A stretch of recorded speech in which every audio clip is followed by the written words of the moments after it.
विनायक जी की कहानी जानिए। भगवान श्री गणेश का सिर कटने के बाद क्या हुआ था।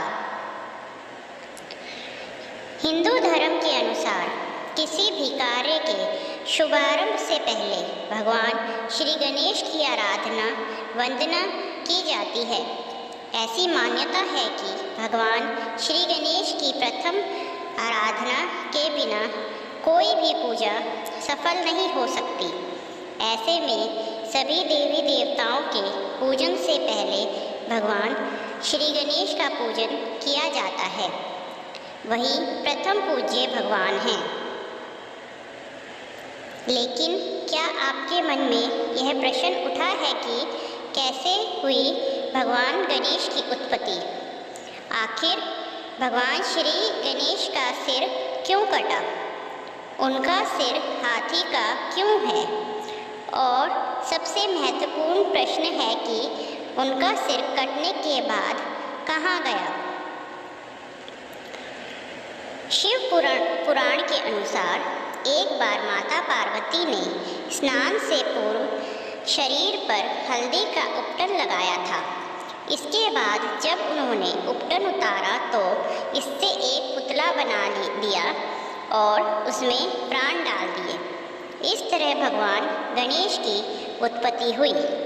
इसके बाद माता पार्वती स्नान करने चली गई और गणपति को आदेश दिया कि तुम द्वार पर बैठ जाओ और किसी को भी अंदर मत आने देना।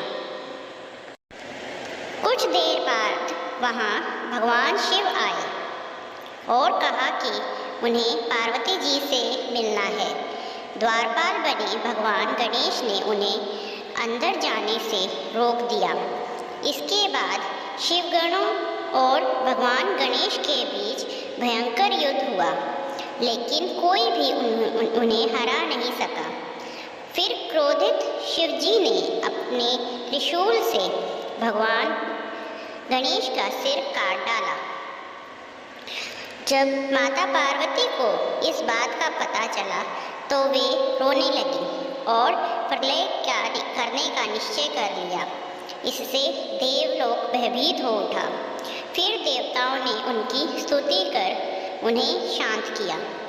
भगवान शिव ने गरुड़ जी से कहा कि उत्तर दिशा में जाओ और जो भी माँ अपने बच्चे की तरफ पीठ करके सो रही हो उसके बच्चे का सिर ले आओ।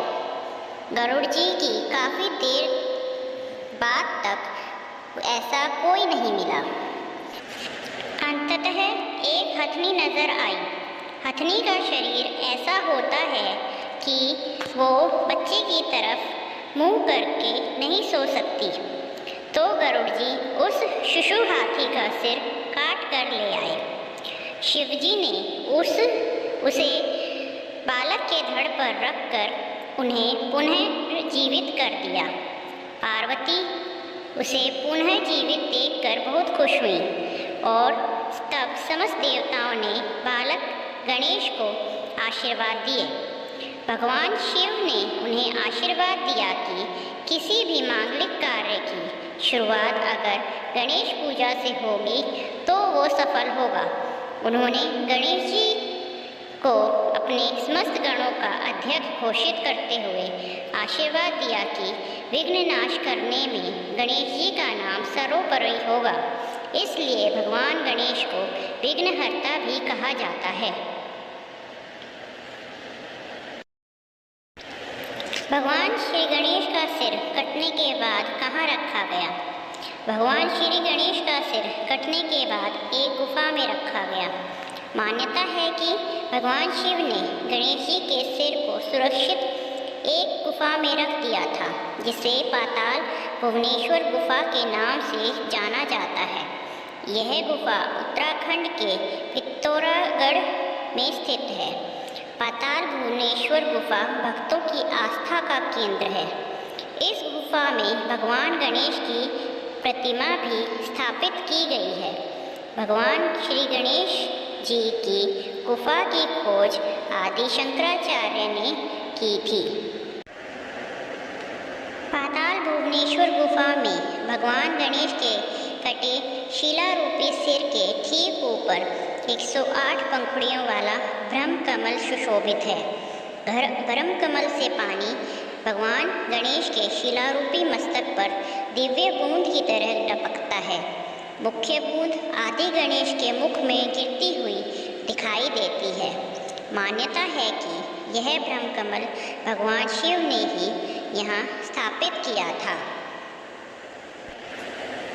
पत्थर बताता है कि कब होगा कलयुग का अंत। इस गुफा में चारों युगों के प्रतीक रूप में 4 पत्थर स्थापित हैं। इसमें से एक पत्थर जिसे कलयुग का प्रतीक माना जाता है वह धीरे धीरे ऊपर उठ रहा है। माना जाता है कि जिस दिन यह कलयुग का प्रतीक पत्थर दीवार से टकरा जाएगा उसी दिन कलयुग का अंत हो जाएगा।